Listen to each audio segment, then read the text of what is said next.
अनुस्वार का उच्चारण। इस वीडियो के माध्यम से हम सीखेंगे कि अनुस्वार का सही उच्चारण क्या होता है।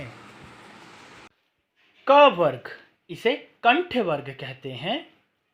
क, ख, ग, घ, ङ। च वर्ग, इसे तालव्य वर्ग भी कहते हैं। च, छ, ज, झ, ञ। ट वर्ग, इसे मूर्धन्य वर्ग भी कहते हैं। ट, ठ, ड, ढ, ण। त वर्ग, इसे दंत्य वर्ग भी कहते हैं। त, थ, द, ध, न। प वर्ग, इसे ओष्ठ वर्ग भी कहते हैं। प, फ, ब, भ, म। अंतः स्थ वर्ण, य, र, ल, व। नासिक्य व्यंजन, यह प्रत्येक वर्ग का पंचम वर्ण होता है। अं, ञ, ण, न और म। तो जैसा कि आपने अभी सभी वर्णों को वर्ग के अनुसार यहाँ जाना, इसके अलावा अंतःस्थ वर्णों को आपने जाना और साथ ही नासिक्य व्यंजन या वर्ण क्या होते हैं आपने इनको भी जाना। अनुस्वार के उच्चारण में इन सभी वर्गों का और नासिक्य व्यंजन का ज्ञान होना आवश्यक है। आइए अब इन्हीं के आधार पर हम अनुस्वार का उच्चारण देखते हैं। हेलो फ्रेंड्स, एक बार फिर से आप सभी का स्वागत है मेरी क्लास में। और जैसा कि आज आप देख रहे हैं यहाँ सामने कि आज हम पढ़ने जा रहे हैं विषय हिंदी में अनुस्वार का उच्चारण, कि अनुस्वार का उच्चारण असल में होता क्या है। बहुत सारे बच्चे कॉमन सी गलतियां करते हैं कि जो भी अनुस्वार यानी ऐसे किसी व्यंजन के ऊपर या स्वर के ऊपर ऐसी बिंदी अगर लगी होती है तो इसका सही उच्चारण क्या है, और लिपि में देखा जाए तो ये सही वर्ण कौन सा है, इसमें बहुत सारी गलतियां करते हैं। तो आज हम यही सीखेंगे कि इस अनुस्वार का सही उच्चारण होता क्या है। आइए शुरू करते हैं।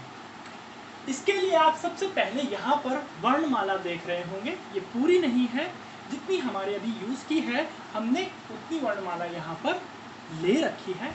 इसमें आप सबसे पहले देखेंगे कि हमने क वर्ग को लिया है जो कि कंठ वर्ग होता है।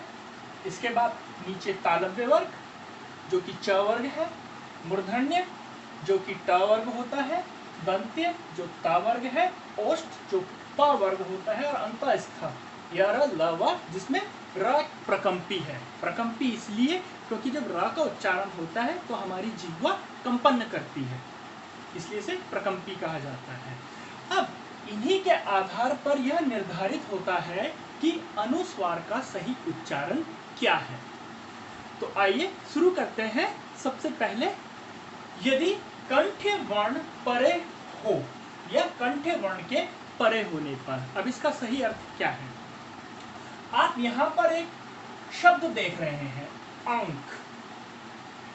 अंक, इसमें आप अनुस्वार आ के ऊपर देख रहे हैं कि अनुस्वार आ के ऊपर लगा हुआ है।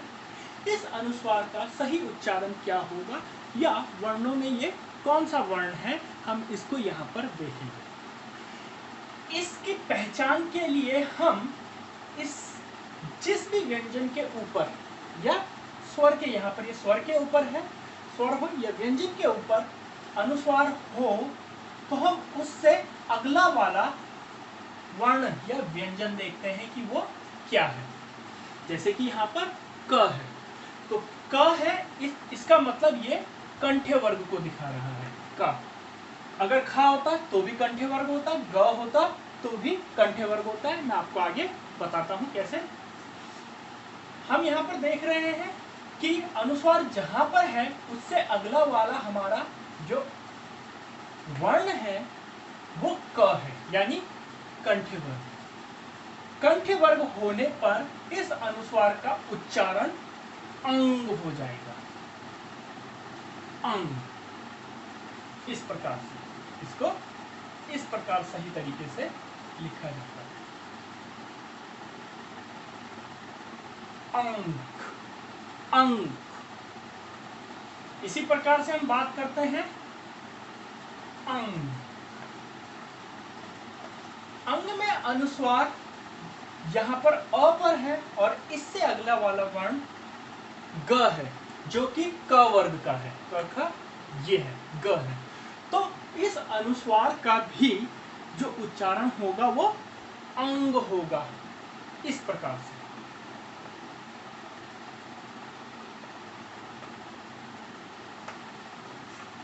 समझे? जैसे हम एक और लेते हैं कंगन।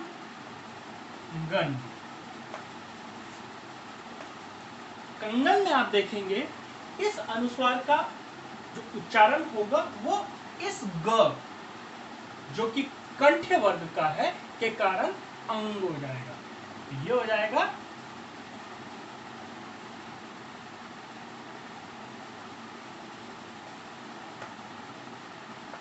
कंगन। और यह हिंदी में भी होगा और संस्कृत में भी होगा। इसे हम सही रूप में इस प्रकार लिखते हैं। अनुस्वार के रूप में ये इस प्रकार लिखे जाते हैं और सही रूप में या शुद्ध रूप कहा जाए तो वो इस प्रकार से होगा। यानी कंठ वर्ग का अनुस्वार, कंठ वर्ग का, इनके कारण, क्योंकि कंठ वर्ग है, कंठ वर्ग का अपने ही वर्ग का नासिक्य व्यंजन बन जाता है। समझे आप? जो अनुस्वार होगा वो इन कंठ व्यंजनों के कारण, कंठ वर्ग के व्यंजनों के कारण अनुस्वार अपने ही कंठ वर्ग का पंचम या कह लीजिए नासिक्य, ये जितने भी ये हैं नासिक्य व्यंजन होते हैं, ये सारे के सारे यहां तक अपने ही वर्ग का नासिक्य व्यंजन बन जाता है। तो ये है पहला इसका नियम। अब हम आगे देखते हैं कि तालव्य के लिए ये क्या होगा। तो अब हम बात करेंगे तालव्य व्यंजन परे होने पर जो अनुस्वार है वो किस वर्ण में परिवर्तित होता है या वो किस वर्ण का उच्चारण करता है। उदाहरण के लिए हम ले लेते हैं, मान लेते हैं एक हमारे पास है चंचल। यहां पर अनुस्वार च के ऊपर च व्यंजन या वर्ण के ऊपर है और इसके आगे च है जो कि तालव्य यानी च वर्ग को दिखाता है। तो जब इसे अनुस्वार का यहां पर उच्चारण होगा तो ये दंत्य का नासिक्य व्यंजन होगा, दंत्य का नासिक्य व्यंजन। समझ रहे हैं आप इस चीज को?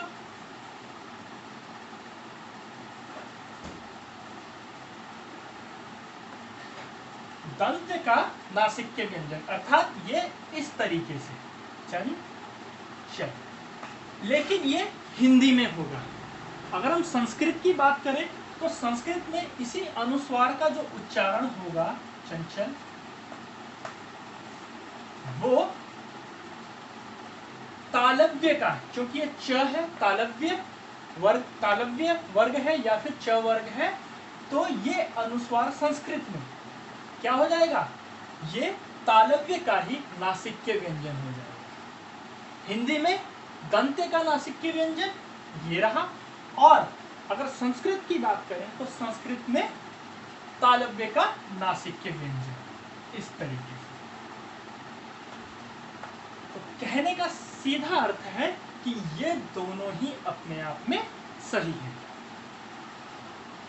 इसी प्रकार से अगर हम बात करें कंचन, च यानी तालव्य वर्ग है तो तालव्य वर्ग के कारण ये कंचन, हिंदी में क्या हो जाएगा आप देखेंगे, हिंदी में दंत्य का नासिक्य बन गया। ये अनुस्वार दंत्य का नासिक्य बन गया। और संस्कृत में ये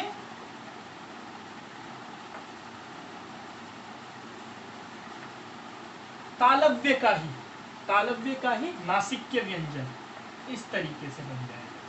तो यहाँ पर ये दोनों भी अपने आप में शुद्ध है, सही रूप में।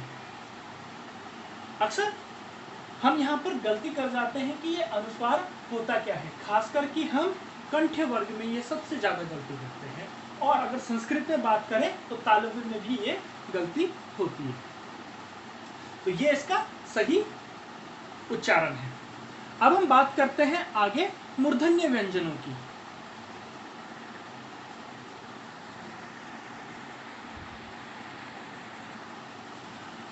मूर्धन्य व्यंजन परे होने पर भी सेम तालव्य वाला केस हो जाता है। कैसे, देखते हैं। मान लेते हैं हमारा कोई एग्जाम्पल है जो कि इस तरीके से है, कंठ। ये अनुस्वार यहां पर है, इसका सही उच्चारण क्या होगा? तो यहां पर हम देखेंगे कि अनुस्वार से जिस भी व्यंजन के ऊपर अनुस्वार है उससे अगला जो व्यंजन है वो ठ यानी ट वर्ग का है। ट ठ ड ढ, ये ट वर्ग है, मूर्धन्य। तो ठ वर्ग होने के कारण इस अनुस्वार का उच्चारण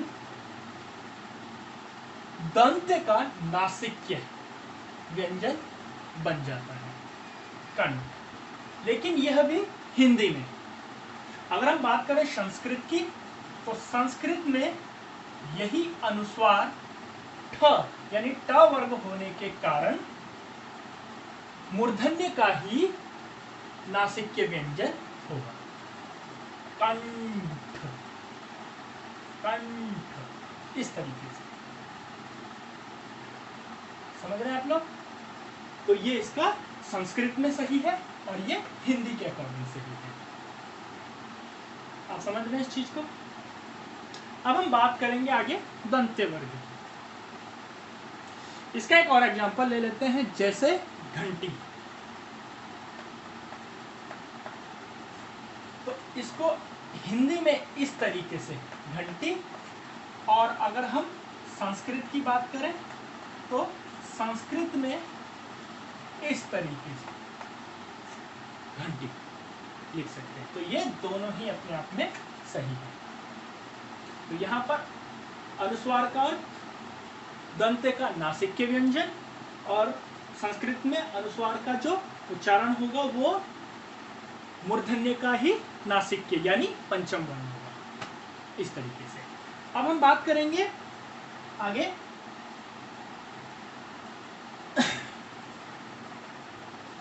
दंत व्यंजन परे होने पर क्या उच्चारण होता है अनुस्वार का। तो इसके लिए फिर से हम एक एग्जांपल लेते हैं, जैसे कि अंत। तो दंत में सिंपल है कि जो अनुस्वार होगा, अगर इस त के कारण, ये त वर्ग है, तो इस त वर्ग के कारण, या दंत वर्ग है, दंत वर्ग के कारण जो अनुस्वार है उसका उच्चारण दंत का नासिक्य है, दंत का नासिक्य व्यंजन यानी न हो जाता है, अंत। और ये हिंदी और संस्कृत दोनों में होता है। मंद, एक और एग्जांपल, मंद। क्यों? क्योंकि द जो है वो दंत्य वर्ग का है, ये रहता। तो दंत्य वर्ग का होने के कारण ये जो अनुस्वार होगा वो दंत्य का ही नासिक्य व्यंजन हो जाता है। आप ये चीज समझ गए? अब इसके बाद हम बात करते हैं ओष्ठ व्यंजनों की। ओष्ठ व्यंजन में ये क्या होगा? ओष्ठ व्यंजन परे होने पर जो अनुस्वार का उच्चारण है वो ओष्ठ का ही नासिक्य व्यंजन हो जाता है, यानी म। कैसे? आइए देखते हैं। उदाहरण ले लेते हैं, जैसे हम पम। तो अनुस्वार के जो अगला व्यंजन है, जिस भी व्यंजन पर अनुस्वार है उससे अगला व्यंजन प है। प ओष्ठ वर्ग का है या प वर्ग का ही है। तो इस प के कारण यह जो अनुस्वार है उसका उच्चारण ओष्ठ का ही नासिक्य व्यंजन नासिक्य व्यंजन हो जाएगा इस तरीके से। जैसे एक और एग्जांपल ले लेते हैं, कम।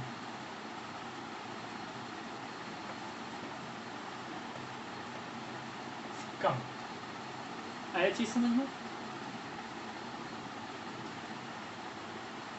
अब हम बात करेंगे अंतःस्थ जो व्यंजन होते हैं उनके साथ अनुस्वार।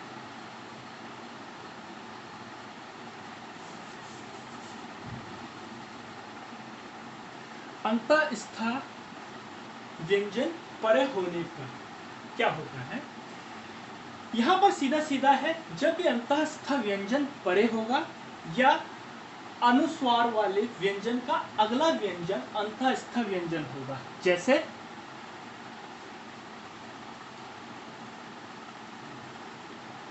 इसमें हम बात करते हैं तो इसको इस तरीके से नहीं लिख सकते, ये गलत है। यानी अंतःस्थ व्यंजन व्यंजनों के साथ अनुस्वार का प्रयोग नहीं होता है। अन्याय इस तरीके से सही होगा, इस तरीके से अन्याय को हम नहीं लिख सकते हैं। उसका कारण है कि अनुस्वार के वाले वर्ण के आगे वाला वर्ण यदि अंतःस्थ व्यंजनों में से, ये अंतःस्थ व्यंजन है, अंतःस्थ व्यंजनों में से हो तो वहां पर अनुस्वार का प्रयोग नहीं होता, यानी ये वाला गलत है। इसको इस तरीके से सही लिख सकते हैं।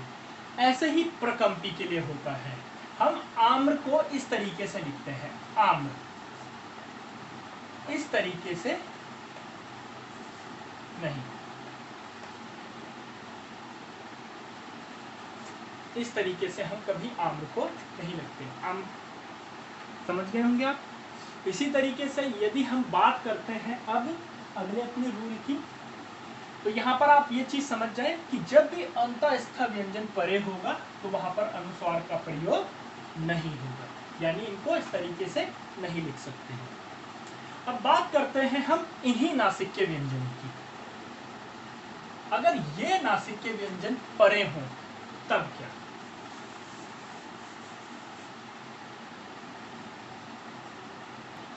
मैंने आपको बताया है कि हर वर्ग का ओष्ठ तक 1 2 3 4 5 हर वर्ग का, चाहे वो कंठ हो, तालव्य हो, मूर्धन्य हो, दंत्य हो, ओष्ठ हो, इसका जो पंचम वर्ण होगा वो नासिक्य वर्ण है, नासिक्य व्यंजन होता है या वर्ण होता है। कारण क्योंकि जब हम इनका उच्चारण करते हैं तो हम अपनी नासिका का प्रयोग इसमें करते हैं। अ, न, म, य, अंग, अंग, य, अ, न, म, तो इसमें हम अपनी नासिका का प्रयोग करते हैं, इसीलिए नासिक्य व्यंजन होते हैं। जब ये परे होते हैं तब भी अनुस्वार का प्रयोग नहीं होता है। हम जन्म को ऐसे नहीं लिखते, हम जन्म को ऐसे कभी नहीं लिखते, जन्म को ऐसे लिखा जाता है, तो वहां अनुस्वार का प्रयोग नहीं होता है। आप चीज ऐसी समझ गए? ये सबके लिए यहाँ पर लागू होगा कि अगर नासिक्य व्यंजन म आप देखेंगे नासिक्य व्यंजन है, ओष्ठ वर्ग का या प वर्ग का नासिक्य व्यंजन है म, इससे पहले वाले व्यंजन के ऊपर यहाँ पर अनुस्वार है, तो जब भी हम ऐसा मिलता है हमें कि नासिक्य व्यंजन हो परे तो वहां पर अनुस्वार का प्रयोग नहीं होता है, यानी ये वाला तरीका गलत है। इसको हम सही तरीके से ऐसे ही लिखते हैं। अब बात करते हैं कि यदि किसी शब्द के अंतिम वर्ण में अनुस्वार हो तो उस अनुस्वार का उच्चारण क्या होगा? एग्जाम्पल के लिए हम लेते हैं जैसे स्वयं। यहां पर आप देखेंगे कि जो इस शब्द का अंतिम वर्ण है य, उसके ऊपर अनुस्वार है। तो जब भी आपको ऐसा कोई शब्द मिले तो इसमें अनुस्वार का जो अर्थ होता है, उच्चारण होता है, वो म होता है। यम।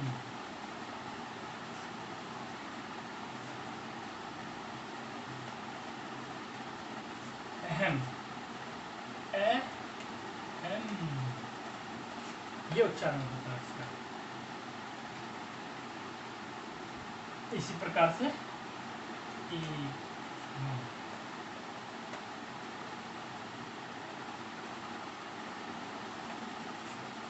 तो इनको ऐसे भी लिख सकते हैं और ऐसे भी लिख सकते हैं। तो आई होप कि आप अनुस्वार के सही उच्चारण को करना यहाँ पर सीख गए होंगे और आपको अब पता चल गया होगा कि इनका सही उच्चारण क्या है और ये किस तरीके से लिखे जाते हैं या उच्चारित किए जाते हैं। अब मैं आपको एक यहाँ पर एक्सरसाइज के तौर पर या अभ्यास के तौर पर एक बताता हूँ। जैसे एक वर्ण हमारे पास होता है गंगा, तो यहाँ पर गंगा में इस अनुस्वार का सही उच्चारण किस तरीके से होगा। क्योंकि ये ग है क वर्ग का, तो ये हो जाएगा इसका क वर्ग का ही पंच, इस तरीके से। आपने बहुत सारी किताबों में इस तरीके से भी गंगा को लिखा हुआ देखा होगा, गंगा।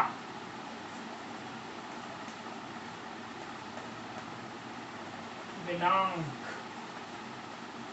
न क है और ना के ऊपर अनुस्वार है, इससे अगला क है, कंठ्य वर्ग, तो दि ना क। आपने ऐसे भी बहुत जगह लिखा हुआ देखा होगा। तो इस प्रकार से कंठ के लिए उसी का नासिक्य व्यंजन, तालव्य का हिंदी में दंत्य का नासिक व्यंजन और संस्कृत में तालव्य का ही नासिक व्यंजन, मूर्धन्य में दंत का नासिक्य व्यंजन और संस्कृत में मूर्धन्य का ही नासिक्य व्यंजन, अनुस्वार का जो उच्चारण होता है। दंत में संस्कृत के लिए भी दंत्य का नासिक्य व्यंजन और हिंदी के लिए भी दंत का नासिक्य व्यंजन, ओष्ठ के लिए भी इसी वर्ग का नासिक्य व्यंजन, संस्कृत के लिए भी और हिंदी के लिए भी, और अंतस्थ के साथ या प्रकंपी जो र है इसके साथ अनुस्वार का प्रयोग नहीं करते हैं। तो आई होप आपको ये समझ आ गया होगा। मैं आपसे यही आशा करता हूँ। अगर आपको नहीं समझ आया तो मुझे कमेंट करके बताइए कि मेरे इस पढ़ाने में क्या कमी रही है। आपका दिन शुभ हो। धन्यवाद।